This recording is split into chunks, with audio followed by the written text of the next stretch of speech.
अस्सलाम वालेकुम गाइस। आज काफ़ी दिन के बाद मैं आपके सामने हूँ और ये जो गैर हाज़िरी की वजह थी ये थी मेरे घर में थोड़ा मसाइल थे, बीमारियाँ डेंगू वायरस की वजह से। तो ये वजह थी तो मैं इतना आपसे स्पेस रहा हम लोगों का, आपका और हमारा। बहुत ज़्यादा हॉस्पिटल में मेरा वक्त गुज़रा इस दौरान और मैंने बहुत सारी चीज़ें देखी। अभी जो डेंगू वायरस का बाज़ार गर्म है समझ लीजिए। तो ये समझ नहीं आ रहा कि इस मसले का, ये इस बीमारी का सद्देबाव और हल क्या होना चाहिए। ज़ाहिर है इतनी जो रिपोर्ट्स हैं और लेबॉर्ट्री में जाए हर तीसरा बंदा बुखार होता है उसे जाता है, ब्लड सीपी भी करवा रहा है, डेंगू के भी मलेरिया के भी टेस्ट करवा रहा है वो, तो उससे मलेरिया कम और डेंगू ज़्यादा आ रहा है। तो समझ ये नहीं आ रहा कि आखिर ये क्या बीमारी है जो कि बिल्कुल एक बंद जिन की तरह से बेकाबू हो गई है निकल कर। तो अगर इसमें स्प्रे का मसला है तो स्प्रे होना चाहिए। एक आम जैसे इश्तिहारात टीवी पर चलते हैं तो इश्तिहारात चलने चाहिए कि किस तरीके से हर इंसान अपने आप को एक मामूली बुखार में बचा सके, पहले दिन का जो बुखार होता है उसमें आप बचा सके। मैंने इतने जो दिन देखे, मैंने WHO टीम कोई भी मुतहरिक नहीं देखी कि भाई एड चलाए जा रहे हैं, डिस्ट्रिक्ट हेल्थ की तरफ से एड चलाए जा रहे हैं, कोई ऐसी चीज़ नहीं देखी। जबकि मैं रिक्वेस्ट करती हूँ सेक्रेटरी हेल्थ से कि आप ऐसे एक डॉक्यूमेंट्री चलाएं इस बीमारी पर, ताकि लोगों को अवेयरनेस हो कि भाई इस बीमारी से पहले अपने घर में हम किस तरह से निपट सकते हैं। हर इंसान खौफजदा हो गया है, फ़ौरन टेस्ट के लिए भागता है, टेस्ट में आ जाता है डेंगू, तो बच्चा हो बड़ा हो या कुछ भी हो। हर तीसरा बंदा, कल मैं मेडिसिन के लिए गई, आम घर के करीब क्लिनिक थी, तो वहाँ पर बच्चे थे, स्कूल के बच्चे आए, उनकी मदर कह रही थी बच्चा अच्छा खासा स्कूल गया है, स्कूल से आया तो उसको उल्टियाँ होने लगी, फिर डॉक्टर के पास लेकर आए, यानी अगर उसको टेस्ट करवाएंगे तो उसको भी डेंगू आ जाएगा। तो स्कूलों में स्प्रे होने चाहिए, जगह जगह स्प्रे भी नहीं रुकने चाहिए। मैंने कमिश्नर साहब से रिक्वेस्ट की थी, एक पोस्ट लिखी थी FB पर, और DC साहब से भी रिक्वेस्ट की थी कि स्प्रे मुहिम अभी नहीं रुकनी चाहिए, क्योंकि जगह जगह सैलाब का पानी खड़ा है, गंद हमारे पास मौजूद है, जिसकी ज़िम्मेदार वासा भी है और बल्दिया भी है। और हेल्थ को मैं कह सकती हूँ कि इस बीमारी को ख़त्म करने में बढ़ चढ़कर कोई हिस्सा नहीं ले रहा। और दूसरी तरफ आ जाइए इस बात पर कि जब थर्ड पर्सन अगर कोई भी इसको डेंगू हो जाता है और वो ट्रीटमेंट की तरफ जाता है, तो डॉक्टर साहिबान जो है वो उन्हें कोई ऐसी ट्रीटमेंट नहीं दे रहे, क्योंकि उसमें कोई ब्लड प्रेशर का मरीज़ है और कोई हार्ट का पेशेंट है, कोई शुगर का पेशेंट है। तो इस बीमारी में मरीज़ से कुछ खाया नहीं जाता है, उसे कुछ खाया पिया नहीं जा रहा है, उसको ट्रीटमेंट दी जा रही है। अगर उसकी दवाई रोकते हैं हार्ट की तो मसला, ब्लड प्रेशर की रोकते हैं तो मसला, शुगर की रोकते हैं तो मसला। एक तो उसका मैदा खाली, दूसरा उसके हलक में तकलीफ, वायरल हो जाता है, ये तकलीफ हो जाती है गले में। तो अभी तक कोई ऐसी टीम नज़र नहीं आ रही जो इस मुहिम को काबू में करे, इस बीमारी को काबू में करे। इसके लिए अवेयरनेस प्रोग्राम हो।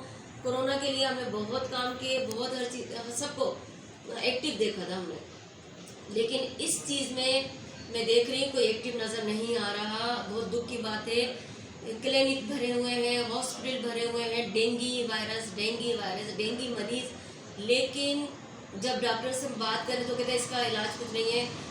WC इसके कम होने लगते हैं, वाइट सेल जो कम होने लगते हैं वो पानी पिए उसके बाद बढ़ने भी लग जाते हैं, और इसका कोई इलाज नहीं है सिवाय ड्रिप। तो मैं यही कहना चाहूँगी कि उन पेशेंट को भी ख्याल करें कि जो ब्लड प्रेशर के मरीज़ हैं, शुगर के मरीज़ हैं, हार्ट पेशेंट हैं, कि उनके लिए क्या होना चाहिए जब ये अल्लाह ना करे उनको डेंगू हो जाता है। वैसे डेंगू बहुत हो रहा है, तो डिस्ट्रिक्ट हेल्थ अपनी जो टीमें हैं वो भेजें, अवेयरनेस प्रोग्राम करवाएं, और टीवी पर डॉक्यूमेंट्री होनी चाहिए, इश्तिहारात होने चाहिए, जो एक पेशेंट को या घर में जो सही मेंबर्स हैं उन्हें भी पता चले कि आए किस तरीके से हम इस बीमारी से बच सकते हैं। बहुत ज़्यादा बेकाबू होने वाली बीमारी है, बहुत ज़हनी टेंशन में हूँ। मैं रह कर रही हूँ हॉस्पिटल, मुझे पता है डॉक्टर साहिबान इस बात पर पहुँच ही नहीं पा रहे हैं कि ये अब बीमारी सही हो गई, अब ठीक हो जाएगी, अब कुछ नहीं होगा।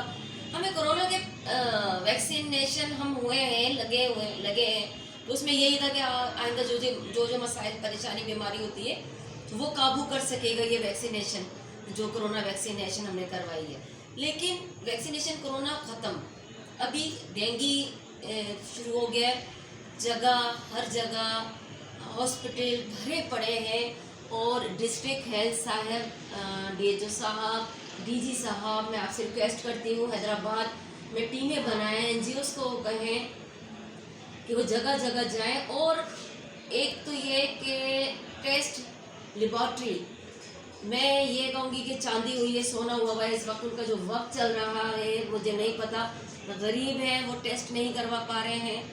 तो डिस्ट्रिक्ट हेल्थ ऑफिस कैंप लगाएं जगह जगह, जहाँ लोगों को बुखार है वो उन कैंपों में आए, अपने टेस्ट मुफ्त में करवाएं, फ्री में करवाएं। अगर जो ये डिजीज़ डायग्नोस्ट हो जाती है तो इसके लिए आप उन्हें इस तरह से रेफ़र करें।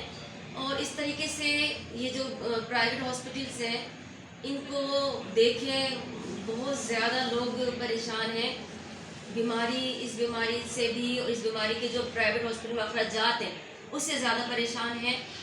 गवर्नमेंट हॉस्पिटल्स हैं वो अपना काम ये सर अंजाम दें। मिसाल के तौर पर अगर किसी को बुखार होता है तो वो टेस्ट भी फ्री में करें।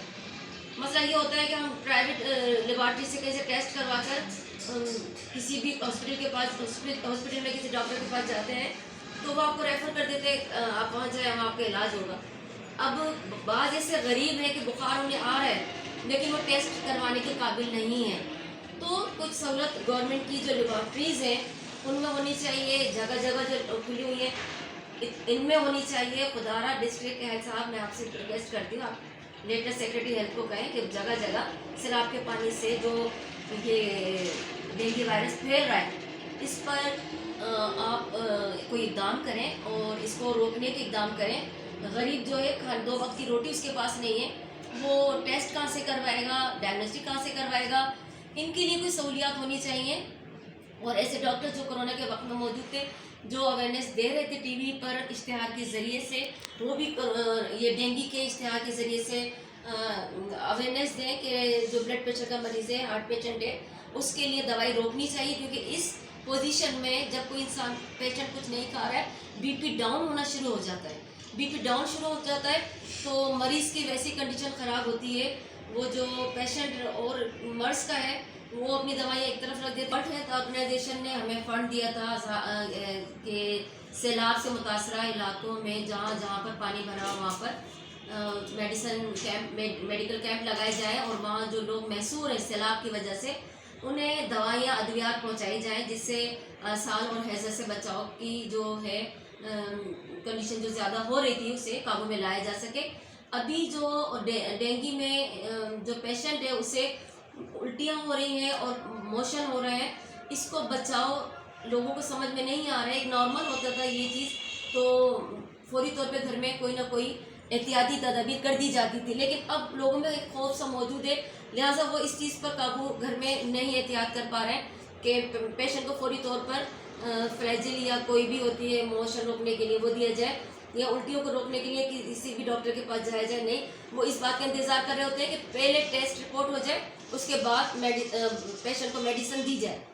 तो इस तरह के अवेयरनेस प्रोग्राम स्टार्ट करने की बहुत ज़्यादा ज़रूरत है। इस तरह जानी नुकसान भी हो रहा है, बच्चे हो गए नहीं बर्दाश्त कर पा रहे इस बुखार को, तो हमें इंसानी जानें बचाने के लिए मिलकर काम करना है। मैं डिस्ट्रिक्ट हेल्थ ऑफिसर लाला जाफ़र साहब से रिक्वेस्ट करूँगी इस यूट्यूब के ज़रिए से कि प्लीज़ आप देखें, टीमें बनाएं और कैंप लगवाएं, और कैंप में टेस्ट जो है डेंगू के, बुखार के, मलेरिया के, टाइफाइड के, उन्हें बिल्कुल फ्री कर दें ताकि पेशेंट डायग्नोस्ट होने के बाद अपना इलाज मुफ्त करवा सके, उन्हें मुफ्त अद्वियात भी मिल सके। बहुत ज़्यादा परेशानी है लोगों में। मैं इदारा इंसानी ह्यूमन राइट की चेयरपर्सन रुबीना वारिस खान आपसे रिक्वेस्ट करती हूँ कि इदारा हर वक्त अपने इंसानी खिदमत में शाना बशाना अपने गरीब बहन भाइयों के साथ रहा है और इस वक्त भी साथ है। और मैं उम्मीद करती हूँ कि मेरे चैनल को सब्सक्राइब करेंगे, लाइक करेंगे, शेयर करेंगे। और ये मेरा नहीं आपका चैनल है, मेरी आवाज़ आपकी आवाज़ है, और हम सब उन गरीबों की आवाज़ है जो अभी घरों में बैठे हैं। अल्लाह हाफिज़।